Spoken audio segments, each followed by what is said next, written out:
मित्रांनो, आपण या व्हिडिओमध्ये जी गाडी पाहताय ही प्रभाग समिती कच्या सहाय्यक आयुक्त जे आहेत अश्विनी मोरे यांची गाडी आहे।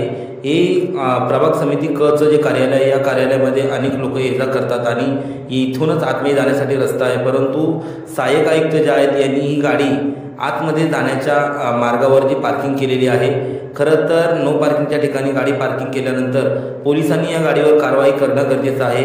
दुसऱ्यांना ज्ञान शिकवणाऱ्या सहाय्यक आयुक्त अश्विनी मोरे यांनी आपल्याही गाडीची PUC संपले त्या गाडीवरही पेपर वैध असणं गरजेचं आहे, याची काळजी घेतली पाहिजे। मॅडम, ज्या लोकांना कायद्याचं ज्ञान किंवा कायद्याचे धडे आणि चुकीच्या प्रकारे काम केल्यानंतर तुम्ही कारवाई करता, तर स्वतःच्या वाहनाची PUC संपलेली आहे, हे किती वैध काम आहे आणि हे किती बरोबर आहे याचीही स्वतः थोडी काळजी घेतली पाहिजे। फक्त लोकांना ज्ञान देणं आणि स्वतःचं झाकून ठेवणं हे योग्य नाही आहे।